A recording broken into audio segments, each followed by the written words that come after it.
Hi everyone, Happy New Year! What's up? Welcome to my channel. I'm Tori and today we're going to be talking about resetting and recharging and just preparing for the new year. By the time you see this, it will literally be 2021, but lucky for us, the first of the year was on a Friday, so you know, we have a whole weekend to prepare for the real start of the new year, which is Monday the 4th. So I thought I would just make a little video talking about some of the things I like to do to kind of reset my brain, make sure all of my environments, both physical and digital, are ready for the new year, and just so I feel happier. And I'm ready to welcome whatever the new year brings me.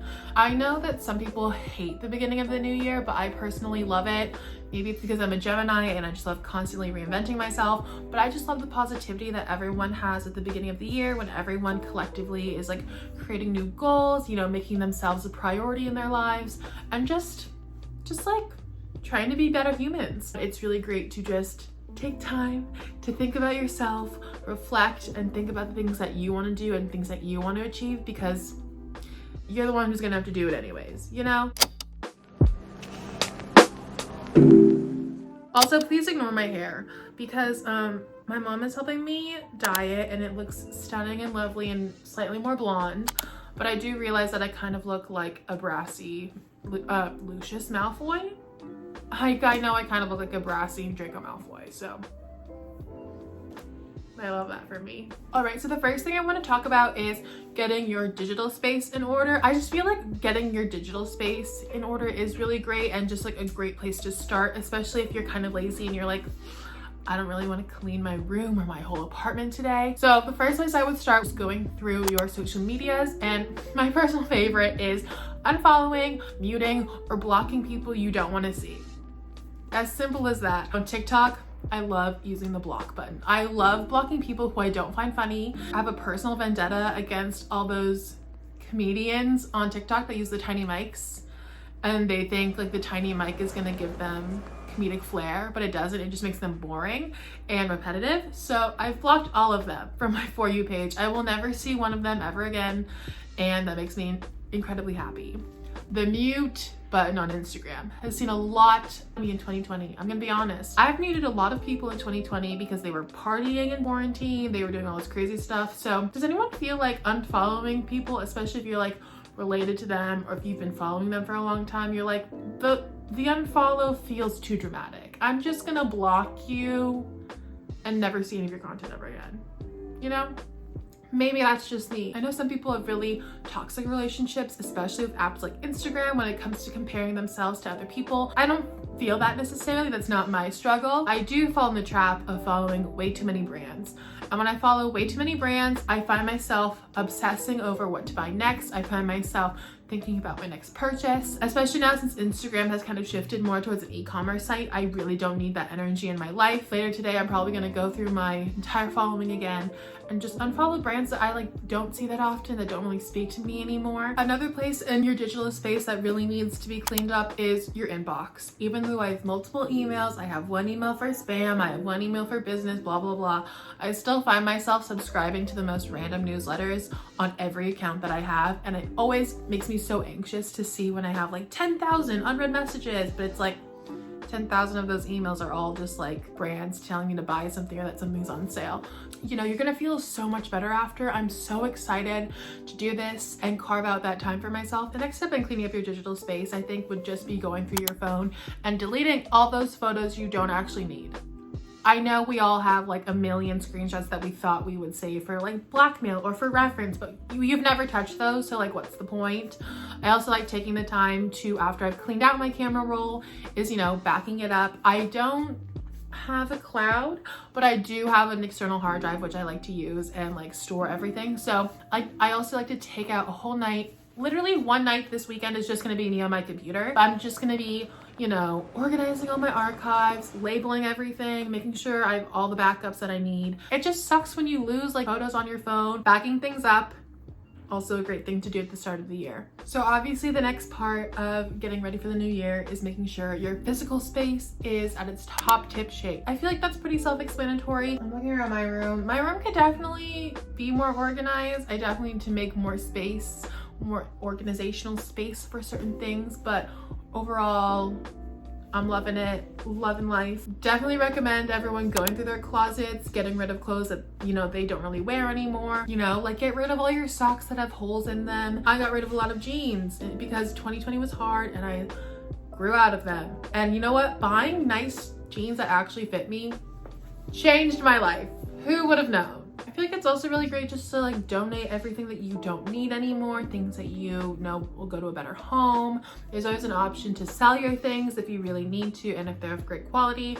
So, you know, just go through your stuff, figure it out. That's all really up to you. Honestly, I feel like all of these are pretty basic, pretty self-explanatory things, but I thought I would just mention them in a video because sometimes it feels good to have someone else tell you what to do. Is that me? Is that just me? Maybe it's just me, because that leads me to my next thing, which is I picked up some books to try and get myself to be the better version of myself this year. I picked up Atomic Habits by James Clear because I saw everyone on the internet talking about it. One of my big goals for 2021 is I want to journal more, and this book gives a lot of great tips on how to start implementing habits into your life that will lead to better outcomes for you. And one of those things for me is journaling. I really would like to journal more. I have had the same journal for like 2 years now because I keep forgetting to pick it up. He has 4 different laws to creating a good habit, and they are make it obvious, make it attractive, make it easy, and make it satisfying. And in one of the chapters, which is Make It Easy, he talks about journaling and how to start the habit of journaling. You should just start with 2 minutes a day and work yourself up from there. I mean, that's a really bad summary of it, but I would definitely recommend this book. I find it kind of helpful. I did find that some of these things I kind of already knew in the back of my head, but again, I like to be reminded that I already know certain things. So I recommend this. When I heard people talking about this book, it was like after they read this book, all their habits became so easy and blah, blah, blah. But this book, I think, also just like requires you to take a lot of time to like reflect on yourself and think about all your good and all your bad habits. It's definitely going to take me some time to even notice a change, which is also like a huge point of this book. It shouldn't be a flip of a switch. It has to be gradual because all these other habits that you've created are the way they are because they started gradually. So the other book I bought that I don't have with me right now that I haven't even started yet is The Defining Decade, because again, I saw it on the internet and I'm easily persuaded to buy things. But I wanted to read this also just because I feel like I'm in a rut right now with my life, which is why I kind of started YouTube, because I was like, I want to, you know, be more creative and kind of have those creative juices flowing. So I bought that book as well. If you want to improve yourself, find those books that, you know, people that you respect or like people that you really look up to have talked about and have helped to them, because I feel like the best way to better yourself is to mold yourself like people you already think are great. So that's why I bought these books. So another thing I like to do in the new year is to make a vision board. Personally, I like to make a vision board. I've been making them for a few years now because my mom made me read The Secret when I was like 12 years old. My vision boards are more collagey. Earlier this week, Issa Rae kind of posted her own vision board, and it really was straightforward of just words that she found in magazines that really spoke to her and like really reached out to her. But for me, I'm a visual learner, so I like to have visual cues of things I want to do, what I want to have, what I want to achieve, along with words that I think really speak to me. A lot of people take vision boards in a lot of different ways. You know, sometimes they're more literal, sometimes they're more abstract, so the only person that really understands the message of the images is like the person the vision board is for. My mom and I made our vision boards together last night. We had wine and we were just listening to music, looking through magazines. At first, I did not like the way my vision board turned out, just because I was like, the colors were kind of like, they didn't make sense to me. Like one side of my board is like more cool tone, the other side's more warm toned. But my mom made me feel better because she was like, well, no, this is like your vision for yourself. These are the words and the things and the colors that attracted themselves to you. And because of their attraction to you, they like mean something to you. So I was like, okay, thank you.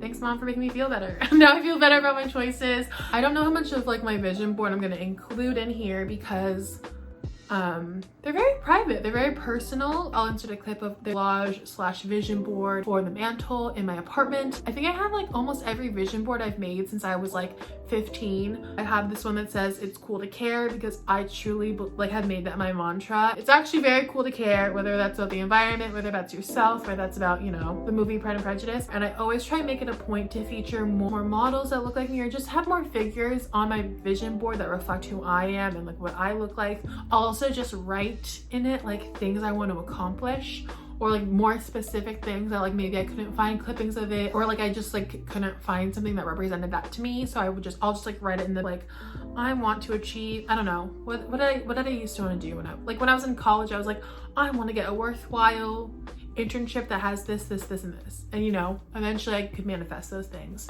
I personally prefer going through magazines instead of searching for images online, just because I feel like when you're flipping through pages, it kind of allows for that uncertainty and for more inspiration to strike you. So I know some people find vision boards to be a little like, I don't know, cringe. I don't know.